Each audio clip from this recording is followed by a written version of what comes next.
Bronco Nation, we are Mountain West champions. Boise State beats UNLV 44-20, a game that nobody even saw Boise State being in 3 weeks ago. Boise State rolls into Vegas and they keep on rolling. Bronco Nation showed up in force. The team showed up in force. And Boise State had one of the most dominant wins of their entire season. One of the most dominant wins in recent Boise State history. And they get their first Mountain West Championship win since 2019.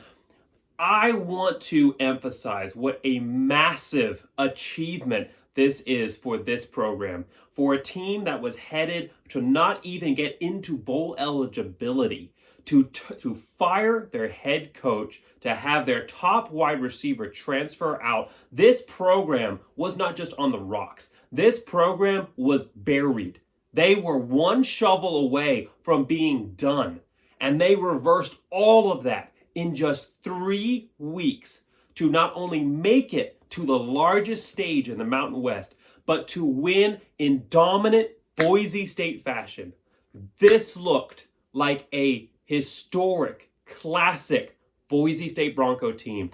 This looked like a Boise State program that we have not seen on the field in 3 years.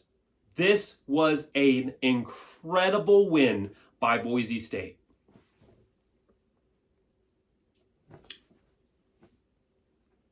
And we all need to just take a moment and appreciate the magnitude of this accomplishment by this coaching staff, by Spencer Danielson, and by the players on this roster to overcome everything that they overcame to get to this point and to win is one of the most incredible things that I've ever seen as a Boise State fan. And we've seen some incredible things. That is a large statement to make compared to all the amazing things that have happened for Boise State. The 3 Fiesta Bowl wins, the incredible plays, the incredible coaches, everything that's come through this program. But this season for Boise State has been one of the most bizarre, special, disappointing, exuberant, every emotion that you could think of has been thrown out on the field in this season. And it has truly encapsulated the magic that is Boise State. It's never over for this program. It's never over. And so now we're looking at a future that is unclear. We don't know who the head coach is going to be yet. That announcement will be coming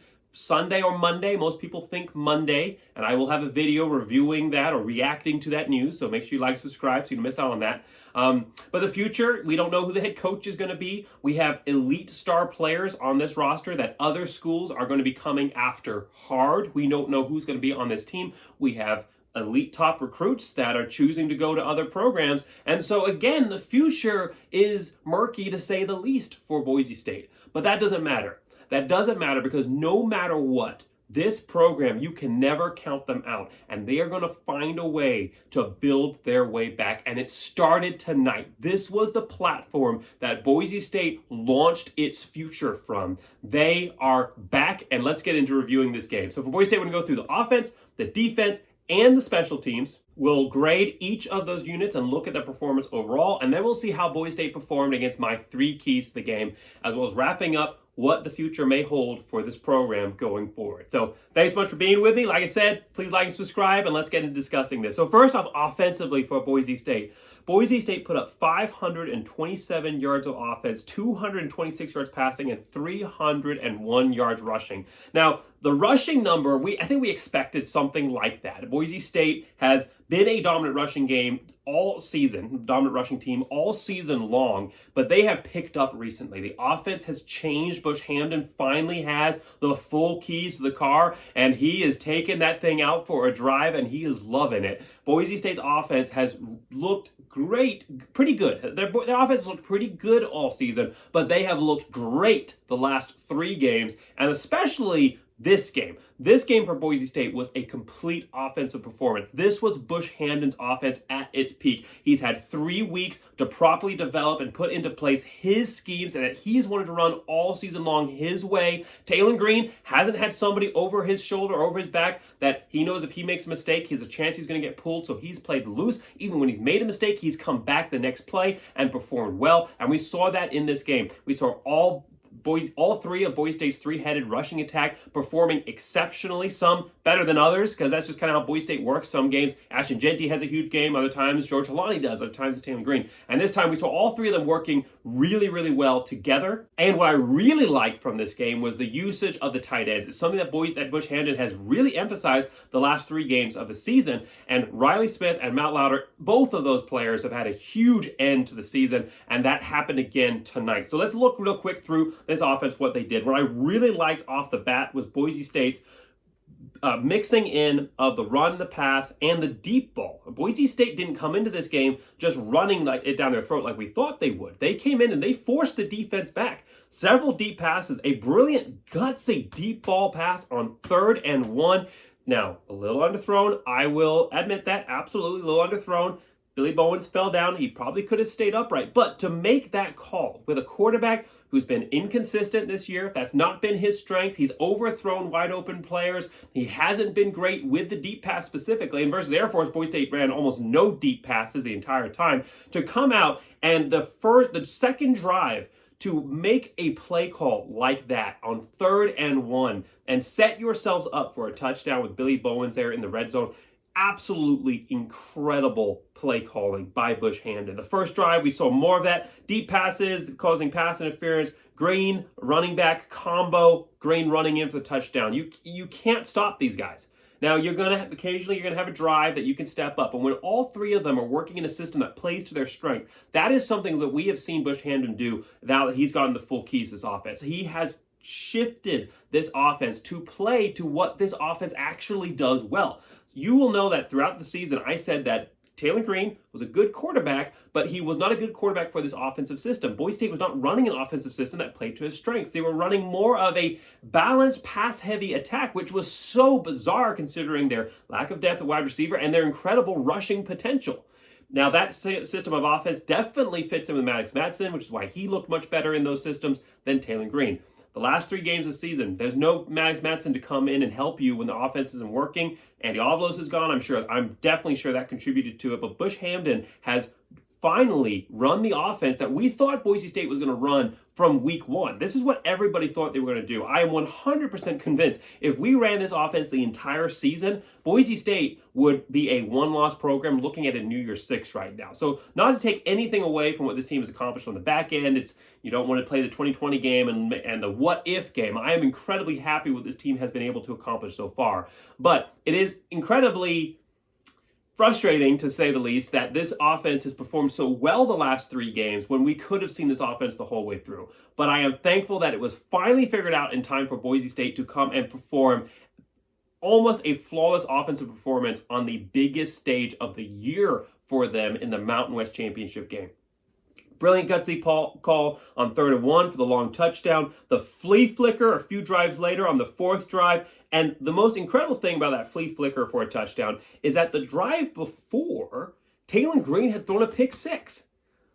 UNLV had stepped up and stopped the run game. Taylor Green felt a little bit more pressure. He gets a little bit out of his element. He throws a bad pick. It was a bad pick. It was behind the tight end. It was over the middle. The linebacker baited him into it, and he threw the interception. It was a bad throw.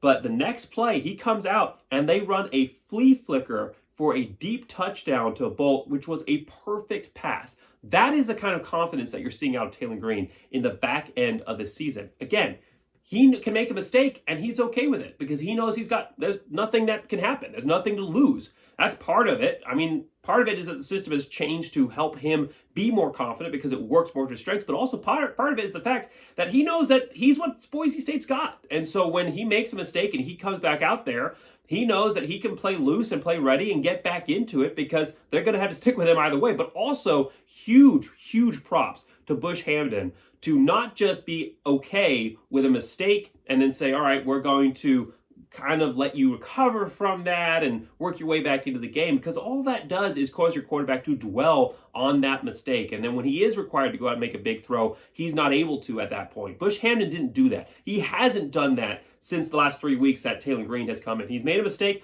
Hey, he threw 2 picks, was it last week, the week before? But after each one, they came out and threw the ball because they wanted to reestablish his confidence. And so this is an intentional plan to run your most complex play of the game right after you've thrown a pick 6. completely shifted the entire momentum. After the pick six, UNLV tied the game. They had the momentum on their side. You come out with a flea flicker for a deep touchdown. I mean, a long touchdown drive would have been great for Boise State, but UNLV would have come back out pumped. They were the ones that made the huge play last time. Boise State comes out, they throw a deep touchdown off of a flea flicker, a trick play on a perfect pass. Absolutely incredible. Sucked all the momentum out and established it firmly back in Boise State's end. And they didn't look back. The next drive, Taylor Green, he's now energized. He's now confident. The next drive, 70-yard run. It was everything that Taylor Green is that we've not seen this season. Last year, he had 2 rushes for over 70 yards. He had a 92-yard rush versus Utah State.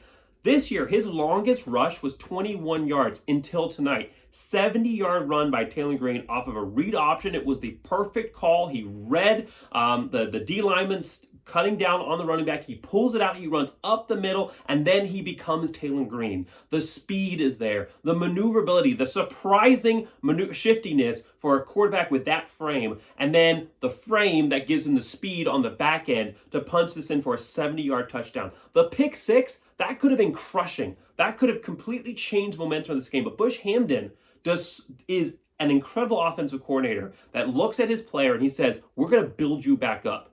Just you wait. You get back out there, and we're going to give you the biggest play of the game. And from that point on, Green was almost flawless. In this game, he was 12 of 15 for 226 yards passing, 2 touchdowns, and interception. Only missed on 3 passes. One of them a pick, 2 other incompletions. Other than that, flawless. 226 yards passing, 90 yards rushing, and 2 touchdowns. A 4-touchdown performance with 1 turnover. A bad one, pick 6, yes, but 1 turnover and only 3 incompletions.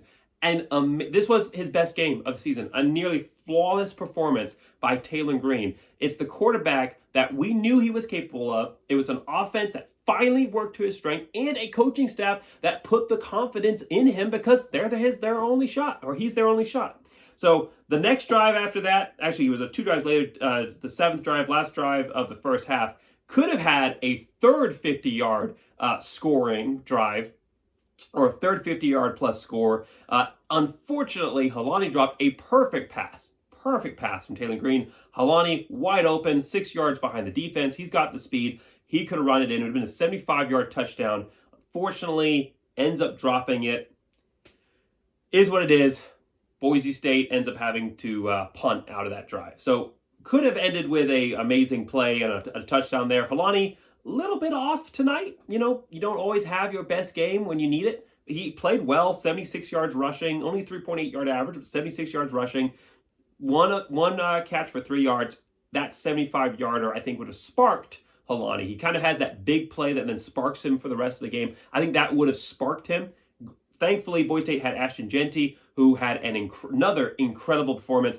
I really, really hope that some big, deep pocket boosters come out of the woodworks and throw some money at this kid to keep him at Boise State, because he is a generational talent for this program. 21 yards rush, 21 carries for 153 yards rushing, 7.3 yard average, 2 receptions for 15 yards. He doesn't go down. There was a play towards the end of the game where he stiff-armed 4 different players, at least. I mean, there were some other minor stiff-arms that might have missed my attention, but he stiff-armed at least 4 different players to turn what should have been a 1 or 2 yard loss into a 50-yard run. Incredible performance by Ashton Jeanty. You think he's down, he puts his hand down, and he's up for 12 yards and beyond where the tackle was supposed to be made. Next season, with a full offseason of development, with what he's been able to put together this year. Remember, last year he was not the feature back. It was Helani was the number 1 back, and Ashton Jeanty was the substitute roll-in back. Full season, what he's been able to do this year, plus another offseason of development, he could have he's had one of the most incredible seasons of a Boise State running back ever. Had a couple of games that he was out. His potential in his junior year next season, I mean, we're talking about first-round draft pick potential. Absolutely no questions about it. I really, really hope we find a way to keep him, but he had another incredible game today. Overall, receivers, Billy Bowens stepping up. He's had 2 back-to-back games coming into this one, Utah State and Air Force, where he had recorded a catch for 0 yards. That's it. 1 catch, 0 yards in back-to-back games. Well, he was the feature receiver in this game. I've said that we've been struggling to find a way to get him involved in the offense. I want him involved in this offense. He's really your lone experienced wide receiver out there. After all the injuries that have cut Boise State down this year, he's your lone experienced wide receiver out there on top of Strawn and Bolt. And he played like an experienced wide receiver. He was finding the openings. He was making the big catches, the third down completion catches, the set you up for third and short after you've been driven back into a 2nd and 26 because of a high snap that went over the head. That'll be a negative against this offense for sure. A lot of high snaps this game. Luckily, overall, didn't end up hurting because after a high snap on drive 1, that could have been it. That could have killed the drive. But Taylor Green rescued that drive with his arm. Not something we've seen out of Taylor Green. Not something we expect out of Taylor Green. Long throw to Billy Bowens and then a throw to Bolt to get them out, dig them out of 2nd and 26. This is now a quarterback that we have that has the capability of doing this. With the proper development, with the proper offense around him, this kid could be incredibly special for Boise State. And Billy Bowens was so much a big part of Taylor Green's performance tonight. 91 of Taylor Green's 226 yards went to Billy Bowens today. He had some amazing diving catches. He has not had the best season. I just said he had 2 games in a row where he had only 0 yards, but he stepped up tonight on the biggest stage, and I love to see it out of him. Bolt, of course, the long touchdown, like we said, also had another reception for the 3rd down. Riley Smith, he had 2 catches, one of them called back because of an ineligible wide receiver downfield, but he had a long catch for 32 yards early in the game. And then Louder. Louder reminds me so much of Tommy Gallardo. Now, Tommy Lauder's a tough guy to beat. I mean, he was one of the great receiving tight ends for Boise State. I mean, there are some other tight ends ahead of him, for sure, Derek Schumann for one, but he's one of the great receiving tight ends for Boise State. I still remember the one-handed catch that he had against Virginia Tech. Absolutely amazing. But Matt Louder reminds me a lot of him. He is a great receiving threat. Riley Smith, of course, is going to be graduating, but Matt Louder is going to become the feature tight end in an offense that is finally turning back to focusing on the tight ends in the passing game. I think he could have 500 plus yards receiving next year. I really think that, especially with a wide receiver core that's still going to be developing and building on themselves, he could be a focal point for this offense next year. And tonight, 16-yard touchdown is a beautiful pass. Another beautiful pass by Taylor Green that was set up by the run. That's what this offense is doing right now. It's shifting between what the defense is giving them. You start shutting down the running game, Boise State now shifts to the passing game, which they can do. They're suddenly throwing deep balls on the money, on dimes. Couple of drops, but some great throws out there. All right, they shift back to covering, they shift back from the line to cover the deep pass. Well, now you can't do that because you've got Ashton Genty, George Holani, and Taylor Green, and they're going to eat up the yards in front of you.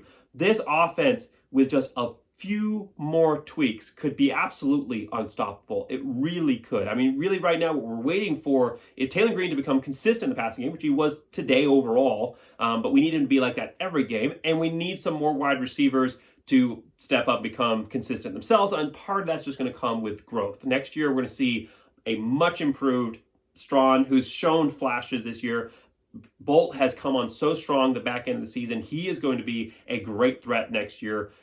Hopefully, Caples is able to come back from his injury. So Boise State's wide receiver room is very exciting for me next year. But today, Boise State overall offensive performance, solid A effort overall. Some mistakes, pick 6, fumble by Ashton Genty at the end, high snaps. It wasn't a perfect performance, so that'll sideline the A+. But when you talk about the offense that you want to see, a Boise State offense that's still focusing on the run, because that's where your strength comes from, and that's what Bush Hammond's offense should do.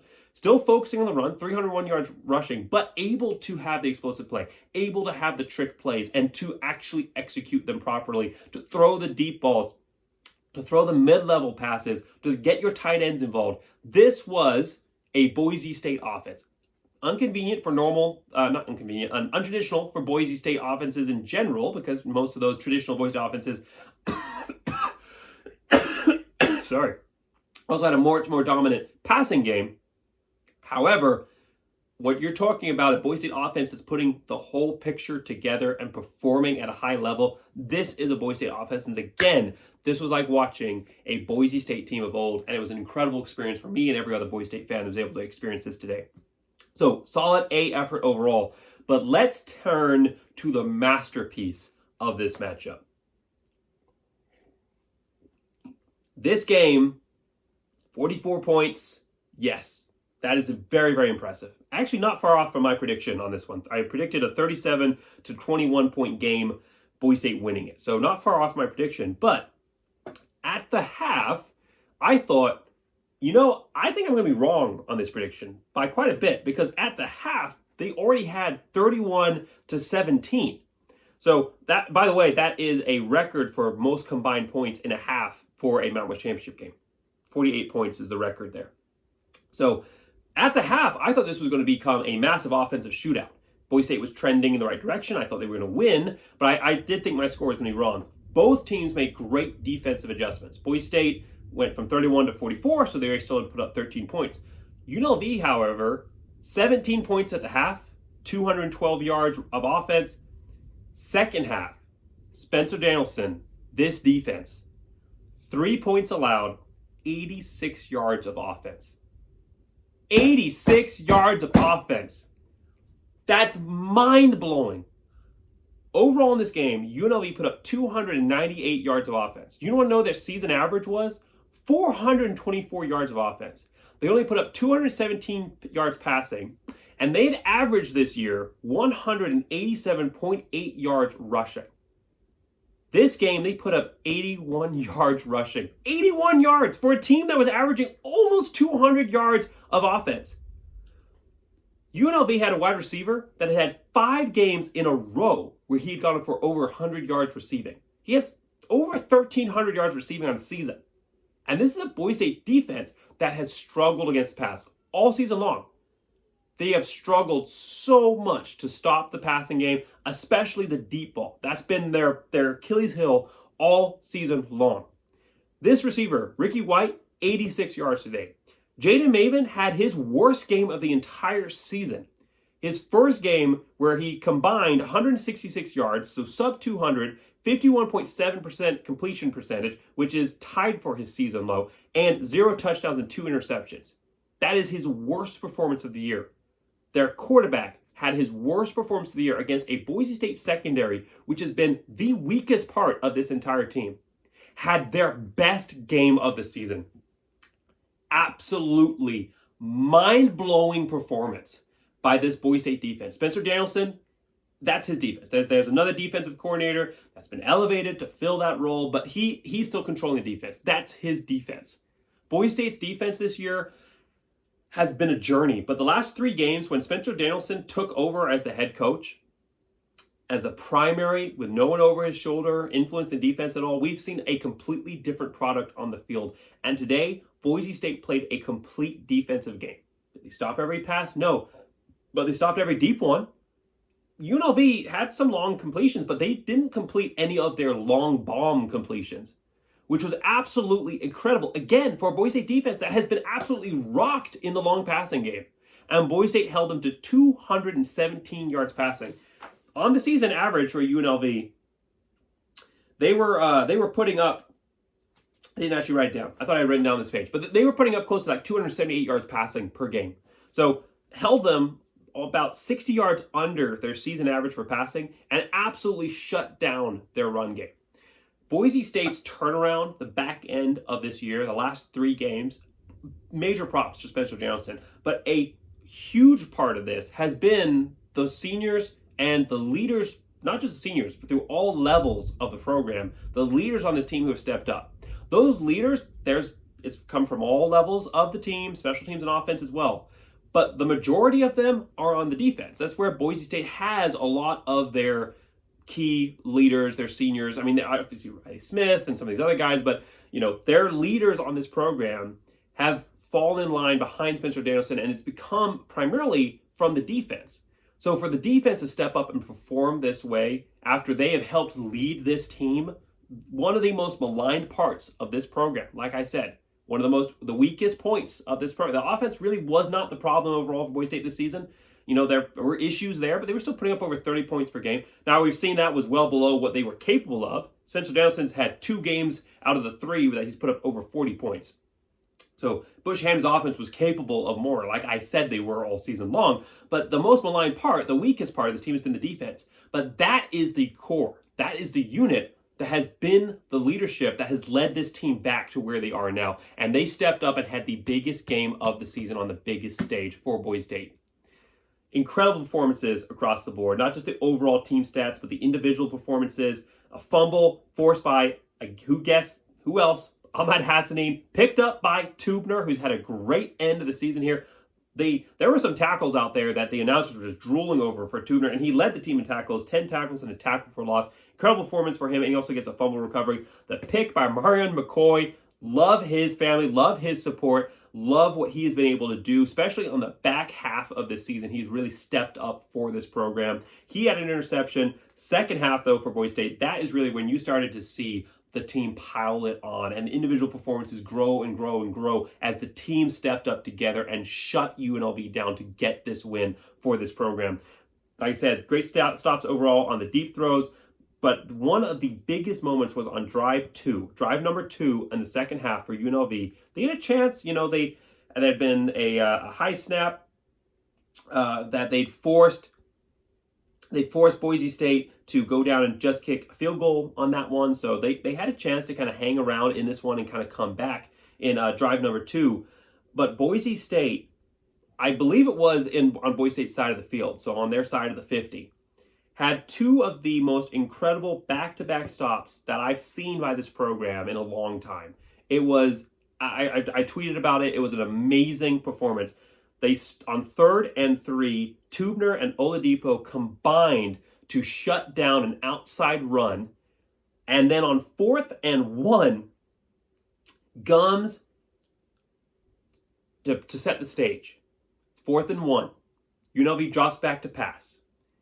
Don't know why they didn't try to run it. They've been okay on some of the short yardage, getting those short yards. They completed several, Boise State shut their offense down rushing overall, but they had completed several short yardage, third down run situations. Their offensive line wasn't getting completely smoked. It was mostly getting smoked, but on some of those third down and short, they were actually being pretty successful. They'd just been stopped, but 4th and 1, maybe they should have run, but they don't. They draw back pass, they're trying to catch Boise State off guard. The secondary has it covered. They do. The Boise State rushes 4. The secondary has it covered. UNLV quarterback Mavit tries to scramble. It looks like he's going to get it. There's nobody in front of him. There's nobody that's going to be able to come down and stop him. But Gums runs him down. The big boy, the big defensive lineman, 98, runs him down from behind and tackles him right as he is about to get to the sticks. He was short of that line of scrimmage by a half yard. It was a great tackle too. You can get to a guy and he still falls forward. Once Gums got his mitts on him, he didn't go forward. He went laterally, but he did not move forward after Gums got to him. The 3rd and short stop by Tubner Oladipo, 2 secondary players stepping up and making a huge tackle, and then Gums on the 4th and short stop. I was so proud of the defense in that moment, stepping up and performing that way. That was a brilliant sequence. And Boise State has struggled to put together brilliant sequences this season. They've had brilliant moments. They have. And I've tried to point them out and draw them out, even in the midst of the negatives, even in the midst of the poor defensive grades. I've still tried to draw out the positives and say, well, this was a great play. Yeah, they might have converted later on, but this was a great play. But I didn't have to do that on this one. They stopped them on 3rd down. They forced a 4th down, and then they stopped them on 4th down because of an amazing team effort. Incredible individual effort, yes, but amazing team effort. The secondary had the players covered. They were not fooled. And then Gums is able to run down the quarterback and stop it with the individual effort. The perfect combination of what Boise State's been missing this season finally coming to fruition in what, again, is one of the most miraculous seasons I've ever watched as a Boise State fan. Next drive, Newton, huge stop on the running back, forces the 4th and 14. Andrew Simpson, he's got a mitt on one hand. Okay? He's one-handed right now. I believe it's his right hand. It's his right hand. So he's one-handed right now. Has a diving interception. What would have been a tough catch, a great catch with 2 hands. He catches with one hand. He uses the mitt to help secure it to his body, but he makes a one-handed diving interception. You can't make this stuff up. This is Hollywood. This is Vegas. I am, you can tell that I am excited about how this team has played. It's been a while since Bronco Nation has felt this way, and we didn't think we were going to get to feel this way this season. And so I hope all of you are as exuberant and as excited as I am about what this team accomplished and what the future looks like for this program right now. And then the finishing touch, the bow on top of the performance that is going to go down as a historic win for Boise State. Drive number 6, Hassanin and Gums combined for a sack, which, by the way, puts Ahmad Hassanin at 12 and a half sacks. So he only got a 0.5 on that. 12 and a half sacks on the season. That is just 1 sack away from Curtis Weaver's 13.5 sacks from 2019. He only needs 1.5 sacks in the bowl game, and he will have, I believe that was a record. I didn't actually go into the Boise State record books and look through, but I believe at the time that was a record performance by Curtis Weaver. But he would have beaten, at least the last 5 years, record for Boise State with 1.5 sacks in the bowl game. And then Shea Oladipo has been one of my favorite players for this team. I was a big supporter of his coming into the season. I was running the Shea Oladipo hype train. I thought last year that he would take the nickel slot. He didn't end up doing so. I really thought he was going to this year, and he did, fulfilling that prediction. And he's had a good season overall, but he finishes, the leader, the junior on the program, finishes the season with a sack, a secondary sack, which again shows the renewed emphasis on utilizing the blitz, which has completely changed the trajectory of the last part of the season by Spencer Danielson. Ends the game, well, not ends the game because that was the offense, but ends the game defensively with a sack on 4th down. A+ performance. Almost a flawless defensive performance by Boise State in this one. One of the most impressive I have seen this year and in several years for Boise State. One of the most impressive I've ever seen overall for a program that has struggled in the areas that they stepped up big time in. Forced fumble, 2 interceptions, 3 turnovers overall. The team that did not force a ton of turnovers this season. But guess what? The last end of this year, they've had a game where they had 4 turnovers, Utah State, 4 turnovers in a row, and now they've had 3 turnovers in this game. So between those 2 games, you got 7 turnovers on the back end of the season. A+ performance by Boise State defensively. Wrapping this up, special teams. This was kind of the one not shining moment for Boise State, but it's fine. The shining moment was Joe Dalmas, 3 of 3, long of 50. Again, another incredible performance for him.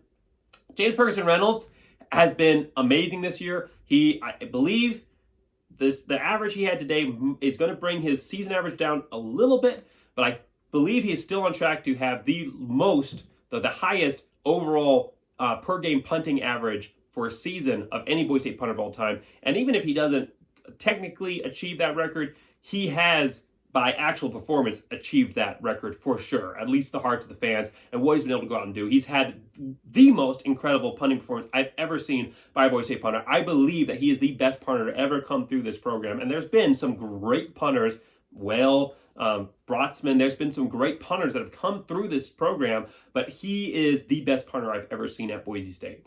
So nothing to take away. 2 punts, 37-yard average. One of them hit a long of 38, and he was kicking from on Boise State side of the field, so that one could have gone further.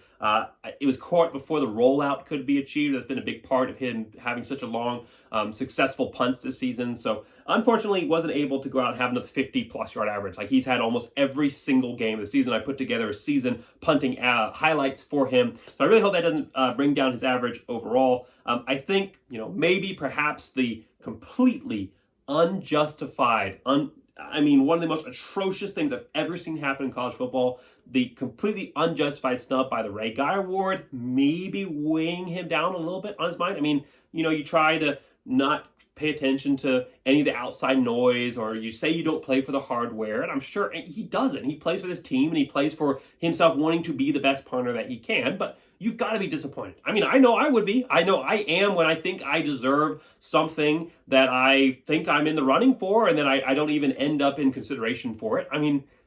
I would be disappointed, and I'm sure he did as well, and so I think that probably played some small role in this, but overall it didn't hurt Boise State, and you know what?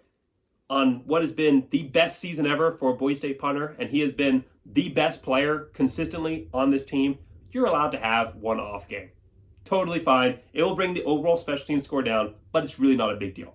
Some other overalls for the special teams. First half for Boise State was amazing on kick returns. They had huge hits, some great coverage on kick returns. And at one point, Zion Washington gets taken down by the blocker, but he gets back up and makes the tackle on the return man. Again, Boise State not focusing on their own kick return, didn't return any kicks in this game or punt returns. But the first half, Boise State was doing a great job covering the kick return. Well, UNLV saw something and they made some adjustments, and Boise State special teams did not make adjustments because in the second half, UNLV turned everything around. They had a 62-yard kick return to start the game. They had another one that went past the 50 on the second play, and it was an attempted squib kick that was caught and returned. And then they had another punt return that went past, another kick return that went past the 30. So overall, the kick return was going to be getting a solid A or A+, and then it devolved into potential F territory if you're just taking in the second half. So overall, for the special teams, I'm going to give them a solid B effort overall. Some great individual performances in all areas, but overall, just solid B, and that's totally fine. When you've got two other areas that get an A+ and an a B is still not just a passing grade, but a good, solid performance overall for the special teams unit. All right, 3 keys to the game. How did Boise State achieve them? Grading them. Make a neutral site game. This was more for the fans. You definitely did. That sound, I mean, I wasn't there. I'm watching on TV, but it sounded like a neutral site environment. It looked like, from the crowd shots, a neutral site environment. So outstanding A+ effort, Boise State, but also the players. I mean, you kind of saw that on the way that they started the kick returns. I mean, the first kick return was a massive hit. I missed which player it was. I'll have to rewatch the game to see who it is because ESPN unfortunately doesn't tell you who tackled the return man. So I missed at the time who made the hit, but it was a big pop to start a game. Boise State offensively, and not so much defensively because the first drive UNLV played pretty well, but offensively and on special teams, Boise State came into this game like it was a home game, like they owned it, like they belonged here. Because you know what they do? They've been here more times than any other Mountain West team. Boise State has been to the Mountain West Championship game 7 times. UNLV, this is their first appearance. This is Boise State. It doesn't matter where the Mountain West Championship game is being played. Anywhere there's a Mountain West Championship game, it's a home game for Boise State. And they showed up and played like it. They said, this is our house. We don't care that the logo says UNLV. We don't care that half the stadium has UNLV fans. This is our house, and you're going to have to come and take it from us, and UNLV was not able to. And defensively overall, Boise State, the first drive, UNLV got some plays in. Defensively overall, Boise State made this their house as well. So A+ effort overall. Sprinkle in the deep pass. Whoa, they did not just sprinkle in the deep pass. They made it a focal point, and they stuck to it, and they actually were able to perform well in it. They actually were able to get the deep pass going. I just wanted Boise State to throw some deep balls, maybe some overthrows to force a secondary step back. Well, they didn't just do that. They actually completed those passes, and the ones that weren't completed were drops that should have been completed. So for Boise State, A+ performance. I mean, we saw an element out of this offense that we haven't seen this whole season. That is really going to put another emphasis item for anybody that has to face this team in a bowl game because they are one of the hottest teams in the country right now on the back end of the season. And then bring the blitz. Boise State was not consistently blitzing, so I'm going to give that a B overall, but Spencer Johnson's figured some things out because this secondary didn't need to blitz every time. Early on in the game, I really thought they needed to blitz more than they were, but in the second half, they still weren't blitzing that consistently. And, bringing 3 sometimes, and the coverage was good. So whatever Boise State needed to do, get in the UNLV's heads or whatever, they were being able to accomplish it in coverage. They were able to actually lock down their receivers and played really, really well by the secondary. So maybe, I said at the beginning of the year, this secondary is going to be great by halfway through the year. They're young. There's some true potential there, but they're going to find their way. And they never did. But maybe now that Spencer Danielson has the reins, the full control of the defense now, maybe we're seeing a secondary that has found their way. Maybe it's not just UNLV's quarterback having a bad game. Maybe it's not just Boise State, it wasn't just Boise State blitzing them because they didn't do that consistently, and the secondary still performed well. So maybe we've seen the secondary turn a page that we can look forward to because that would be something to be very excited about. If this secondary has figured its things out coming into the bowl game, but especially coming into next season, if this secondary has been able to start to figure out what it needs to do to actually play at an elite level, wow, this would be a team that would put up some very, very interesting numbers and put Boise State on a very interesting trajectory, obviously in the bowl game, but next season as well. So overall, be for the key, but they didn't need to fulfill the key because they played well without it. So overall for this team, I've gone a little bit longer than I wanted to, but I mean, this is a celebration. We're here partying. We're staying late. It's okay. I won't go on much longer. But I am incredibly excited about the direction of this program. Now, is that direction with Spencer Danielson? We'll find out in a couple of days. He has done a lot to show that he deserves to be one of the top candidates for this job, maybe top 2 candidates for this job. It is going to take a very special candidate, a huge hire, a splash hire, to justify not giving the job to Spencer Danielson. Now, you can argue, and I have argued, that this isn't just Spencer Danielson. And it's not. Obviously, it's not just Spencer Danielson. He's not the one out on the field. These same players have been out on the field the whole season, and now they're performing better under him. But it's not just him.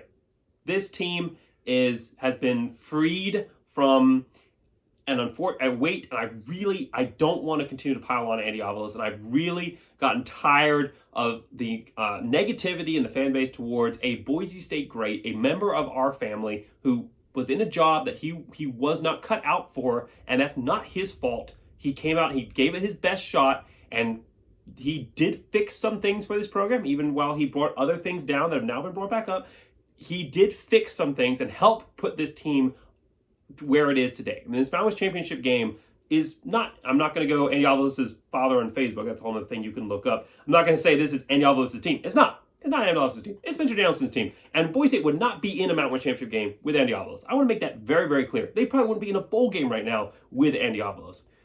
But he is part of this season, and he did help get Boise State to this point. However, having said that, he also was not cut out for the job. He was not. He was not the man for the job, and he did a lot of things to bring this team down. He did a lot of things to take away the top potential of what these players were able to go out and achieve. He did a lot of things to shut down the top potential of the offense, the defense overall, and individual players in the program. And so for Boise State, part of this success is just this team being a good roster. This roster, like I've said over and over and over again, is too good to be sitting at 8-5. This roster should probably be a 1-loss, maybe 2-loss team that is right now being talked about. Hey, do you give them the New Year's Six over an SMU team that just went 11-2 over an undefeated Liberty? They should be in that conversation.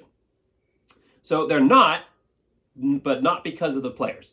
So a lot of what this team has been able to achieve, including this Mountain West Championship game, is because of these players. But at the same time, you cannot look at what this program, the turnaround, the timing of the turnaround, and the absolute complete difference of the performance. It's not just the players playing looser. It's not just the scheme being less influenced by someone that is negatively impacting it. It's not just that. It's also Spencer Danielson. He's proven that he is a great coach.